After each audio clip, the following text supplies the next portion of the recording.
Okay, let's talk about conservation of energy. Energy is a conserved property of nature. It is not created and it is not destroyed. So in a system where nothing crosses the system boundary, we will always have the same amount of energy. This is called a closed system. The only way the energy of a system can change is if it's open to the environment. In other words, energy can be added or taken away. Because of this conservation principle, we can do very useful calculations with energy. And unlike force, energy is a scalar quantity. It can be positive or negative, but we don't have to worry about the vector algebra. So let's define conservation of energy.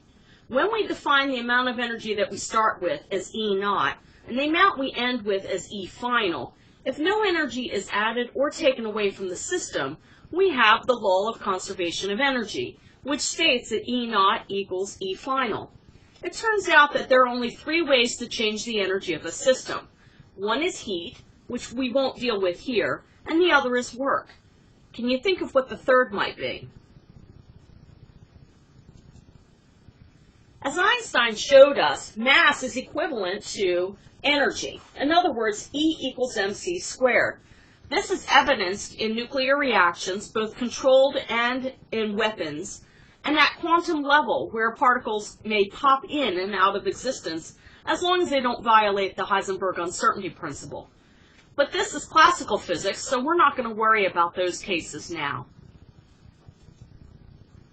If energy is added or taken away from the system by work, then we have the work-energy theorem.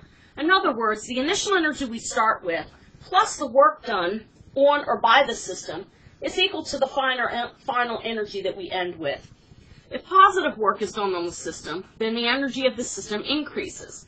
If negative work is done on the system, then the energy of the system decreases. This equation also shows that the units of work and energy have to be the same. Motion problems can certainly be solved through application of Newton's laws to free body diagrams.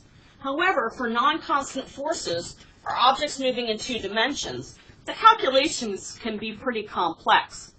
By using conservation of energy whenever possible, it doesn't matter what the forces are doing or how the objects are moving. You just need to consider the initial and final states of the energy. This, along with the fact that energy is a scalar quantity, makes the solutions much easier. So let's do an example. How much force must be applied to an object such that it gains 100.0 joules over a displacement of 20.0 meters? We know that the initial energy plus the work done has to equal the final energy. We also know that work is defined as F dot D, where we take the magnitude of the force and multiply it by the magnitude of the displacement that's parallel to that force's direction. If we solve for F dot D, we end up with E final minus E initial. If we divide both sides by the magnitude of the displacement, we end up with the force parallel to the surface, or parallel to the motion, as being the final energy minus the initial energy divided by the distance traveled.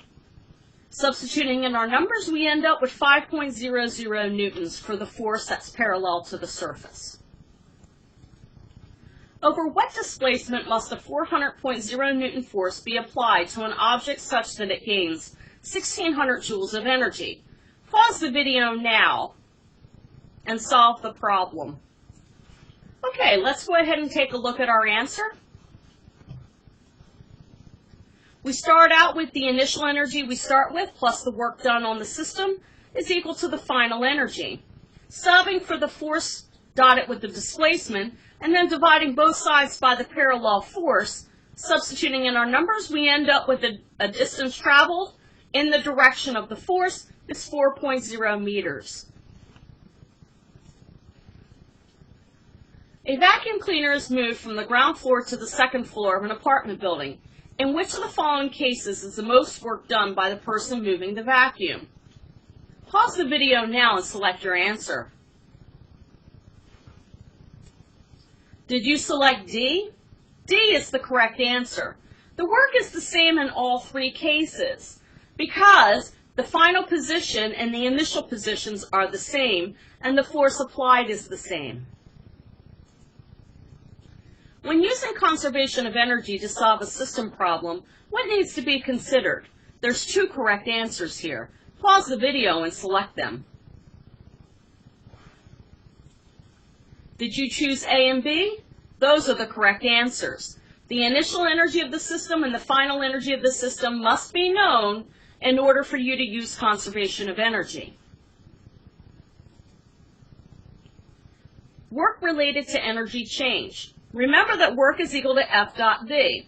If the object that's experiencing the force does not move, then there's no work done. That means the energy of the system is unchanged.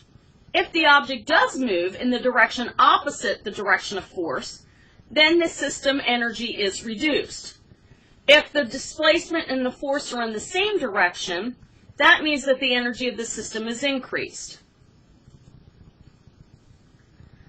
This equation gives us the units of work. Since force is measured in newtons, Newton is a kilogram meter per second squared. A Newton meter would then be a kilogram meter squared per second squared.